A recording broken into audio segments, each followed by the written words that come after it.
एक ऐसा बादशाह जिसके पास दौलत थी, लश्कर थे, महल थे और सबसे ज्यादा उसके पास वो चीज थी जो इंसान को तबाह कर देती है, तकब्बुर। वो कहता था, कौन मुझे गिरा सकता है? मैं ही इस जमीन का खुदा हूं। लेकिन एक रात एक ऐसी चीज ने बाबुल को हिला दिया जिसका तसव्वुर भी किसी के जहन में नहीं था। न तलवार का वार, न तीर का हमला, न किसी बड़े लश्कर की ताकत, बस एक ऐसी मखलूक जो नजर भी ना आए, जिसके आगे नमरूद की लाखों की फौज सब बेबस हो गए और आखिरकार उन्हें मिट्टी में इराक यानी बाबुल की जमीन के पास एक ऐसी सल्तनत जहां सिर्फ एक ही आवाज का हुक्म चलता था, नमरूद। कुरान करीम में इस बादशाह का कोई जाती नाम नहीं। इब्न कसीर और कुछ रिवायतों के मुताबिक ये बादशाह नमरूद था, जो उस जमाने का बेहद ताकतवर और मुतकब्बिर। उसके महल के साये में शहर खड़े थे और इंसानियत अपनी गर्दन उसके तकब्बुर के आगे झुका चुकी थी। नमरूद कहता, रिज्क मैं देता हूँ, जिंदगी मैं देता हूँ, मौत मेरे हुक्म से होती है। वो न सिर्फ बादशाह था, अपने आप को रब कहता था। एक दिन नमरूद के पास एक नजूमी आया और उसने बताया, एक ऐसा बच्चा पैदा होने वाला है जो तेरी हुकूमत और तेरी खुदा होने के दावे को तोड़कर रख देगा। नमरूद का चेहरा सुनहरी महलों में भी पीला पड़ गया। उसने हुक्म दिया, यादें उठी, माओं की आंखों से आंसू बहने लगे और जुल्म के नक्शे कदम खून में डूब गए। लेकिन जिसे अल्लाह बचाना चाहे वो फिर दुनिया के तमाम दरवाजे बंद करके अपना एक खास दरवाजा खोल देता है। हजरत इब्राहीम अलैहिस्सलाम की वालदा ने एक पहाड़ी गुफा में पनाह ली। हर तरफ गहरी खामोशी, फिर अचानक एक नूर, एक ऐसी रोशनी जो खामोशी को अपनी लहरों में समेटे फैलती चली गई और हजरत इब्राहीम अलैहिस्सलाम की विलादत हुई। गुफा के अंधेरों में होती रही। जिस वक्त बाहर जुल्म का अंधेरा पूरी फिजा को निगल रहा था, अंदर अल्लाह एक रोशनी तैयार कर रहा था जो आने वाले जमानों की तकदीरें बदल देने वाली थीं। दोस्तों, आज का सवाल, कौन से नबी अलैहिस्सलाम जिन्नों और जानवरों से बात कर सकते थे? अपना जवाब कमेंट्स में लिखिए और जिन लोगों ने अभी तक सब्सक्राइब नहीं किया, सब्सक्राइब कर लें ताकि हमें मोटिवेशन मिले और ऐसे कंटेंट आप तक पहुंचता रहे। जज़ाकल्लाहु खैर। गुफा से निकलते ही इब्राहीम अलैहिस्सलाम ने अपने आसपास की दुनिया को देखा। तारे, चांद, सूरज सब एक निजाम में चल रहे थे। यहीं से उनका सफर शुरू हुआ। कुरान के मुताबिक इब्राहीम अलैहिस्सलाम के वालिद का नाम आज़र था। वो बुत बनाने वाले एक मशहूर कारखाने के सरबराह थे और इब्राहीम अलैहिस्सलाम की तरबियत बचपन से ही उस बुत परस्त घराने में हुई। हजरत इब्राहीम अलैहिस्सलाम हर चीज को गौर से देखते। उनकी जुबान पर एक सवाल रहता, हक क्या है? कौन है जो मेरे अंदर ये सोच पैदा कर रहा है? यही सवाल उन्हें अजीम बनाने वाला था। उस कौम के लोग सितारों को सजदा करते, चांद को खुदा मानते, सूरज के सामने सर झुकाते, लेकिन फिर सब गायब हो जाते। हजरत इब्राहीम अलैहिस्सलाम का दिल पुकारता, ये सब फानी है, खुदा फानी नहीं हो सकता। जब लोग रास्ते पर गुजरते, बुतों को सजदा करते, दुआएं मांगते, इब्राहीम अलैहिस्सलाम चुप खड़े उन्हें देखते रहते। एक रोज उन्होंने अपनी कौम से पूछा, क्या ये पत्थर तुम्हें सुन सकते हैं? कौम हंस पड़ी। इब्राहीम, ये तो हमारे बाप दादा के माने हुए माबूद हैं। उन्होंने फिर कहा, ये ना तुम्हारा नुकसान रोक सकते हैं, ना तुम्हें कोई फायदा दे सकते हैं, और फिर भी तुम उनकी इबादत करते हो। कौम ने गुस्सा किया, ए इब्राहीम, तुम्हारी जबान बहुत चलती है, मगर ये हमारी आबाओ अजदाद की रिवायत है। लेकिन इब्राहीम अलैहिस्सलाम ने छोड़ना नहीं था। उनका मकसद था तौहीद।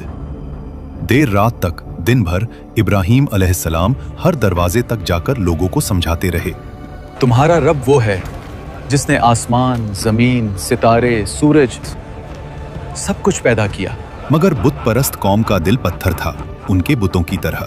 एक दिन इब्राहीम अलैहिस्सलाम ने देखा, कौम एक बड़ी खुशी और मेला मनाने गई हुई थी। पूरा शहर खाली। इब्राहीम अलैहिस्सलाम उनकी इबादत गाह में दाखिल हुए। उन्होंने चारों तरफ देखा, गुंबदों में गूंजती खामोशी, और उन पत्थरों का जमा हुआ बोझ जो सदियों से लोगों के कंधों पर था। उन्होंने एक गहरी सांस ली। आज इन्हें जवाब देना होगा। फिर एक एक करके अपनी कुल्हाड़ी से बुतों को गिराना शुरू किया। कोई जमीन पर गिरा, कोई टूट कर बिखरा, किसी का चेहरा चूरा चूरा हो गया। और आखिरी में सबसे बड़ा बुत, इब्राहिम अलैहिस्सलाम ने वो कुल्हाड़ी उसके कंधे पर लटका दी। जब लोग वापस आए और अपनी इबादतगाह की हालत देखी तो चीख उठे, ये सब किसका काम है? किसी ने कहा, इब्राहिम नाम का जवान हमेशा हमारे बुतों की बुराई करता है। इब्राहिम अलैहिस्सलाम को दरबार में बुलाया गया। उनसे पूछा गया, इब्राहिम, क्या तुमने इन्हें तोड़ा है?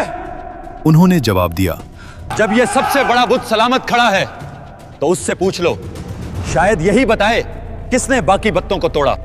कौम गुस्से में फट पड़ी। इब्राहिम, तुम जानते हो कि ये बोल नहीं सकते। इब्राहिम अलैहिस्सलाम का जवाब उस शहर की दीवारों को हिला गया। जब तुम जानते हो कि ये बोल नहीं सकते, चल नहीं सकते, फायदा नहीं दे सकते, नुकसान नहीं पहुंचा सकते, तो फिर तुम उन्हें रब क्यों बनाते हो? ये आवाज हवाओं में घूमी, लोगों की जुबानों से टकराकर नमरूद के महल तक पहुंच गई।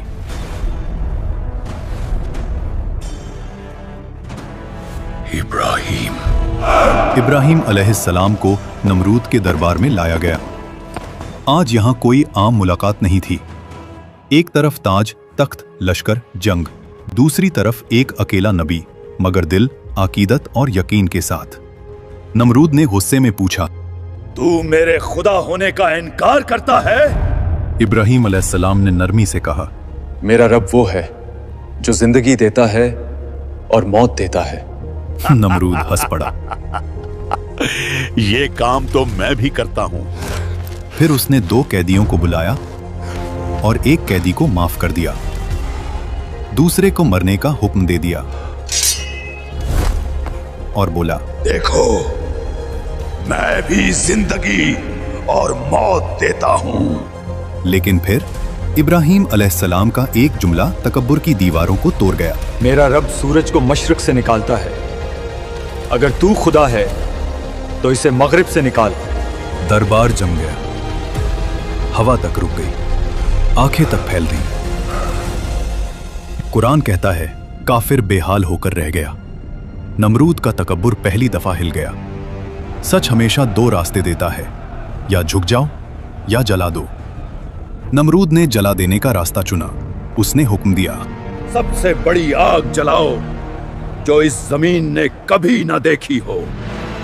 लकड़ियां जमा की गईं, इतनी के पहाड़ बन गए और शोले आसमान को छू रहे थे। आग की तपिश इतनी बढ़ गई कि परिंदे भी उस जगह से न उड़ सके। फिर एक मुंजानीक तैयार की गई जो पत्थर और आग के गोले दूर तक फेंकती थी। हजरत इब्राहिम अलैहिस्सलाम के हाथ बंधे गए। जालिम कौम हंस रही थी। नमरूद अपने तकब्बुर में ये सब देख रहा था। और फिर इब्राहिम अलैहिस्सलाम को आग में डाल दिया गया। जमीन ने सांस रोक ली, आसमान साकूत में डूब गया और फिर अर्श इलाही से हुक्म उतरा, ए आग, इब्राहिम पर ठंडी हो जा और सलामती बन जा। आग की फितरत बदल गई। जलाने के लिए पैदा हुई थी, लेकिन रब ने उसे इत्मीनान का बिस्तर बना दिया। आग के बीच सब्ज घास उगाई। इब्राहिम अलैहिस्सलाम मुस्कुराते हुए खड़े हुए, कपड़े बेऐब, जिस्म सलामत। रूहानी नूर उनके चेहरे पर चमक रहा था। जालिम कौम की पहले एक मच्छर, फिर 2, फिर लाखों। मशालें बुझ जाती हैं, फौज भागती है, घोड़े बेकाबू हो जाते हैं, सिपाही चीखते हुए अपने बादशाह को पुकारते हैं। एक ऐसी मखलूक जो इंसान की नजर में कुछ नहीं, एक अजीम फौज को धूल में मिला देती है।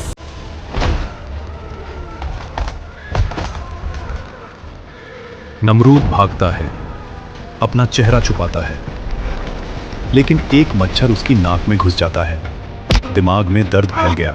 तकब्बुर का पहाड़ एक कतरे की तकलीफ से गिर गया। वो सर पे मुक्के परवाता, दीवारों से सर पीटता। जिस जुबान से कहता था मैं खुदा हूं, आज वो जुबान चीखों में डूब गई। एक वक्त आया जब मच्छर ने उसके दिमाग को खा लिया। उसकी सांस थम गई। उसका अंजाम इबरतनाक हुआ। ये वाकया गुजरा नहीं, ये रोज हो रहा है। आज भी लोग अपनी दौलत, पावर, इक्तिदार पे फख्र करते हैं और दिल में एक आवाज कहती है, मैं ही कानून हूं। लेकिन जो रब नमरूद को मच्छर से गिरा सकता था, वो हमारे तकब्बुर को किस चीज से तोड़ दे, किसी को पता नहीं। अपने दिल से पूछो, क्या मेरे अंदर भी छोटा सा नमरूद छुपा है? अगर है तो तौहीद की रोशनी जगा दो और कमेंट्स में अपनी राय का इजहार जरूर करना।